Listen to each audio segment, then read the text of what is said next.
I just heard you play, and I wanted... Today, I want to talk about some of my favorite romantic films, which are perfect for when you want to escape for a while and watch something that'll leave you feeling a little better than when you started. Let's start with About Time. This one has a bit of everything: time travel, romance, and those life lessons that sneak up on you. But what's really great about this movie is that it's not about using time travel to get everything perfect. It's more about appreciating the imperfect moments. Domhnall Gleeson plays Tim, who learns from his dad that the men in his family can travel back in time. But instead of trying to fix everything, Tim ends up using his power to cherish the little things, especially his relationship with Mary, played by Rachel McAdams. What's cool is that this movie feels less like a fantasy and more like a reminder to appreciate the moments we often overlook. It's like a love letter to life itself. Are you so bored in the play you decided to ask me to marry you afterwards? Next up, La La Land. Now, I know this one gets a lot of attention, but for good reason. It's a romantic musical that's really a story about following your dreams, even when that means you might not get your happy ending. Emma Stone and Ryan Gosling are phenomenal together.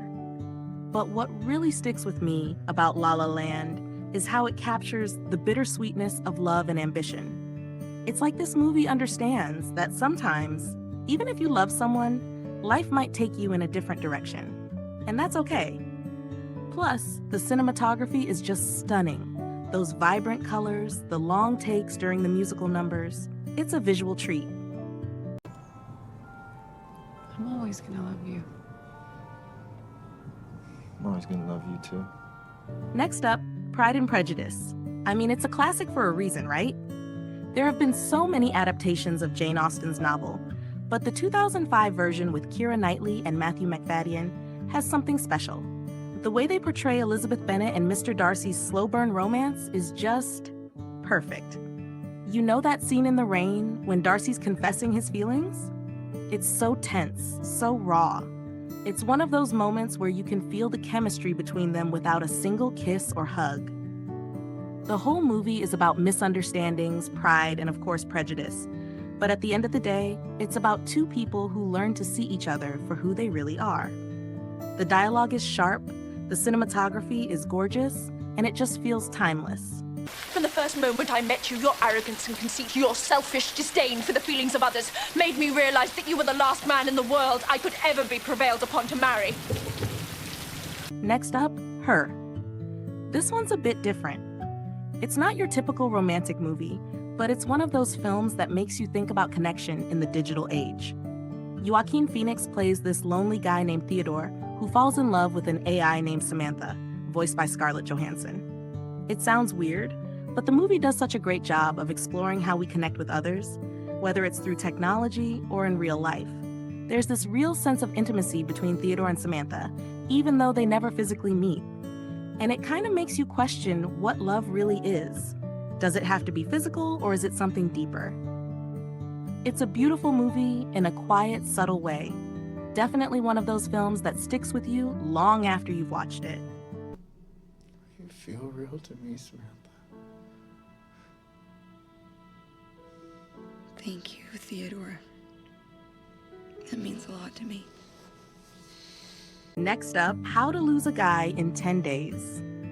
This one's your classic rom-com, but it's so much fun. Kate Hudson and Matthew McConaughey have this great playful chemistry, and the whole premise is just hilarious. She's trying to make him break up with her for an article, and he's trying to make her fall in love with him for a bet. It's this cat and mouse game where they both think they're outsmarting each other. But of course, they end up falling for each other anyway. It's lighthearted, it's funny, and it's got all those rom-com tropes that just make you feel good. Plus, Kate Hudson's wardrobe in this movie is iconic. That yellow dress in the gala scene, perfection. Oh, you are already falling in love with me. I'm gonna make you wish you were dead. Poor guy. Notting Hill is another one that just gets it right. Hugh Grant plays this charming, slightly awkward bookshop owner, and Julia Roberts is a famous movie star. It's that classic ordinary guy meets extraordinary girl trope, but it's done so well. The chemistry between them feels real, And there are so many iconic moments, like when she says, And don't forget, I'm also just a girl standing in front of a boy, asking him to love her. it's cheesy, but in the best possible way. It's one of those movies that you can watch again and again and still enjoy just as much. You said whoopsie daisies. No one says whoopsie daisies, do they? I mean, unless There is no unless, because no one has said whoopsie daisies for what, 50 years, and even then it was just little girls with blonde ringlets. Exactly. Next up, Eternal Sunshine of the Spotless Mind. This one's a bit more serious, but it's so beautiful in its own way. Jim Carrey and Kate Winslet play Joel and Clementine, two people who have their memories of each other erased after a painful breakup. But as Joel's memories are being erased, he realizes he doesn't want to forget her after all. It's a movie about love, but also about memory, regret, and the things we'd rather forget. What's so great about this film is how it shows that even though love can be messy and painful, it's worth holding on to. The way it's shot, with all the surreal, dreamlike sequences, makes it feel like you're inside someone's mind. It's a movie that's both visually stunning and emotionally raw. Why do I fall in love with every woman I see who shows me the least bit of attention? Next up, we've got The Holiday. This one's just pure comfort. Two women, played by Cameron Diaz and Kate Winslet, swap homes for the holidays, hoping to get away from their problems. And of course, they both end up finding love in unexpected places. It's a movie that just feels cozy, you know?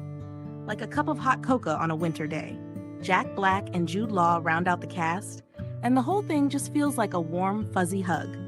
It's not too heavy, it's not too light, it's just right for when you want to escape into a world where love is simple and sweet. You're so right. You're supposed to be the leading lady of your own life, for God's sake. Now, Me Before You. This one hits the emotions hard. Emilia Clarke plays Lou, a quirky, upbeat woman who becomes a caregiver for Will, a wealthy man who's become paralyzed after an accident. Their relationship is complicated, and it tackles some heavy themes about life, love, and choice. But what's great about this movie is how it balances the light with the heavy. There are moments of humor and warmth that make the sadder moments hit even harder. Emilia Clarke's performance is so charming, and the chemistry between her and Sam Claflin as Will is what really carries the film. It's a movie that reminds you to live fully, even in the face of difficult circumstances. Lose the scarf. The scarf? Why? If you're going to wear a dress like that, Clark, you have to wear it with confidence.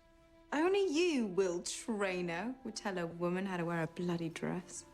Finally, Love and Other Drugs. Jake Gyllenhaal and Anne Hathaway star in this one, and their chemistry is undeniable. The movie is about a woman with Parkinson's disease and a pharmaceutical rep who fall in love, but it's not your typical romance. It explores the challenges of love in the face of illness, but it's also about self-discovery and personal growth. Hathaway gives a standout performance, and the film manages to balance romance with some serious real-life issues. It's one of those movies that feels both hopeful and grounded in reality. You need someone to take care of you. No, I don't. Everybody does.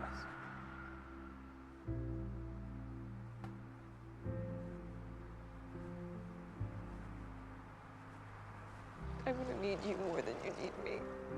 So whether you're in the mood for something light and funny, or something that'll make you think, these movies have got you covered.